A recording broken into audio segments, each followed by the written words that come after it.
रजौली में क्या आपको लगता है?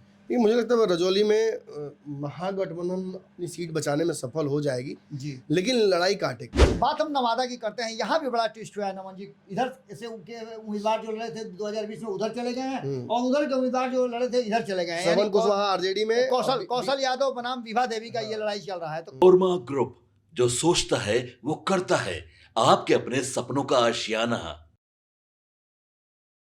तो चलिए बिना देर करते हुए अब हम नवादा जिले में जो है वो एंटर करते हैं। यहाँ पे 5 विधानसभा सीटें जो है वो मौजूद हैं, जिसमें 4 पर महागठबंधन की दबदबा है, लेकिन एक जो है वो गठबंधन के पास है। लेकिन इस बार का क्या समीकरण है, ये बाबा और नमन सर से जानेंगे। तो बाबा, क्या कुछ लग रहा है इस बार नवादा में आपको? देखिए, हम रजौली से शुरुआत करेंगे। रजौली में पिछली बार आरजेडी की जीत हुई थी, प्रकाश वीर जीत करके आए थे और कन्हैया कुमार भारतीय जनता पार्टी के हार गए थे। इस बार लोक जनशक्ति पार्टी को यहाँ मौका मिला है और विमल राजवंशी को मैदान में उतारा गया है। तो वहीं पिंकी चौधरी भी यहाँ से आई हैं आरजेडी की तरफ से। यहाँ दोनों ने उम्मीदवार बदले हैं, यानी सीधी तौर पे आप समझ सकते हैं कि कहीं ना कहीं एनडीए गठबंधन और आरजेडी दोनों, चूंकि आरजेडी ने बाद में अपने उम्मीदवार की घोषणा की थी, तो एक बात तो निश्चित लगता है कि रजौली में कहीं ना कहीं एक ट्विस्ट करने की कोशिश एनडीए गठबंधन ने किया है, जिस पर लगता है कि सफल होती दिखाई दे रही है। यही कारण है कि राजद ने भी अपने उम्मीदवार को बदले हैं। नमन जी, आप क्या समझते हैं, रजौली में क्या आपको लगता है? नहीं, मुझे लगता है रजौली में महागठबंधन अपनी सीट बचाने में सफल हो जाएगी जी, लेकिन लड़ाई काटेगी। चलिए हिसुआ में हम आते हैं। हिसुआ में जो 2020 का रिजल्ट था, उसमें अनिल सिंह बीजेपी वर्सेज नीतू कुमारी कांग्रेस लड़ी थी। नीतू कुमारी के बारे में तो आपको अच्छी तरह से बिल्कुल, पता ही होगा। नीतू कुमारी ने तो अपनी स्थिति स्पष्ट कर दी थी कि वो महागठबंधन छोड़कर एनडीए में आने के लिए तैयार हैं। जी, एनडीए ने भाव नहीं दिया, जिसके बाद लोकसभा में उनका दाल नहीं गला। जी, पार्टी इनको टिकट केवल इसलिए दी है, मैं ये बहुत गंभीरता से कह रहा हूँ, क्योंकि दूसरा कोई ऑप्शन वहां था नहीं। बिल्कुल बिल्कुल। और ये सीट जबरदस्ती आरजेडी कांग्रेस की तरफ ठेल रही थी, जी, तो ये सीट हार रही है कांग्रेस। निश्चित रूप से अनिल सिंह और वर्सेज नीतू सिंह की लड़ाई में अनिल सिंह जीतते हुए बहुत दिखाई दे रहे आसानी हैं। से जीत रहे हैं। बात हम नवादा की करते हैं। यहाँ भी बड़ा ट्विस्ट हुआ है नमन जी। इधर से उनके उम्मीदवार जो लड़े थे 2020 में उधर चले गए हैं और उधर के उम्मीदवार जो लड़े थे इधर चले गए हैं। श्रवण कुशवाहा आरजेडी में, कौशल यादव बनाम विभा देवी का ये लड़ाई चल रहा है। तो इस बार विभा देवी जदयू से लड़ रही हैं, जो कि पिछली बार आरजेडी से लड़ी थी, और कौशल यादव जेडीयू के से लड़े थे, वो अब आरजेडी से लड़ रहे हैं। तो यहाँ क्या लगता है, विभा देवी या फिर कौशल यादव? विभा देवी। अब बार बार कहते भी हैं कि वहाँ के नवादा के तो वहाँ के राबड़ी देवी वही है। जी, निश्चित रूप से। पिछले चुनाव में चलिए हम गोविंदपुर की बात करते हैं। तो गोविंदपुर में पूर्णिमा यादव बनाम मोहम्मद कमरान हुआ था।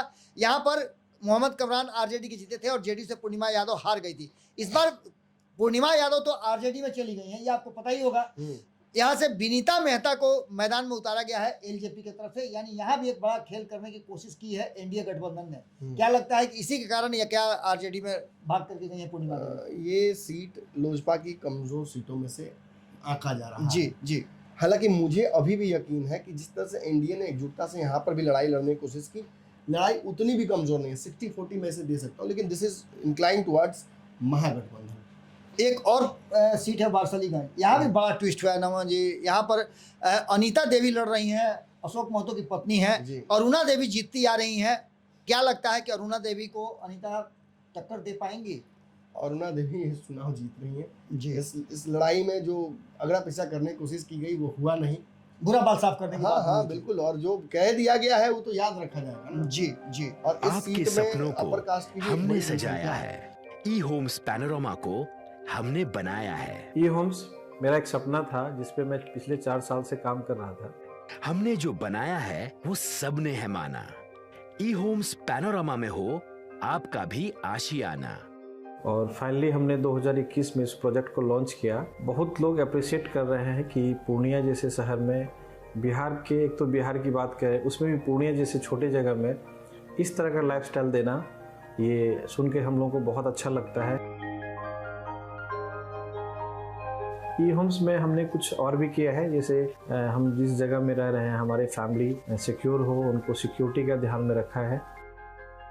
आपकी सुविधा और सुरक्षा आपके लिए खास है, ये आपका विश्वास है। इसमें आर्टिफिशियल इंटेलिजेंस का 7 लेयर सिक्योरिटी का हमने इस्तेमाल किया है। लस ग्रीन कैंपस को बनाया है। यदि हमारा बाउंड्री वाल है तो वो वर्टिकल गार्डन है। ये जितनी भी फैसिलिटी होता है एक इंटरनेशनल टाउनशिप में ई होम्स है, ये हम लोग विश्वास नहीं कर पा रहे हैं। जो भी हमारे मित्र दोस्त या जो भी हमारे बाहर के बायर आते हैं तो हम लोगों को बहुत अच्छा सुनने को मिलता है और बहुत अच्छा क्रेडिट मिल रहा है। वो सारा हमने सिर्फ एक बिल्डिंग नहीं बनाया, हमने एक बहुत अच्छा लाइफस्टाइल दिया ई होम्स में, और मेरा एक सपना था जिसको मैं आज फुलफिल होते हुए देख पा रहा हूँ। ये आपका आवास है। ई होम्स पैनोरामा में अब आपका निवास है। E homes panorama, luxurious lifestyle redefined. Panorama group, जो सोचता है वो करता है। अगर ये वीडियो पसंद आई और वह बिहार के राजनीति और बिहारियत से सरोकार रखेनी तो सब्सक्राइब बटन दबा के चैनल के सब्सक्राइब कर ली। ओजे एगो घंटी बा, ओकरा बटन दबा देला से कुल सटीक और मारक खबर रुआ मुफ्त में मिल जाई। अगर रुआ पत्रकारिता के हमनी के नया प्रयोग में सहयोग कर चाहतानी तो ज्वाइन बटन दबा दी। पेटीएम नंबर नोट कर ली 9386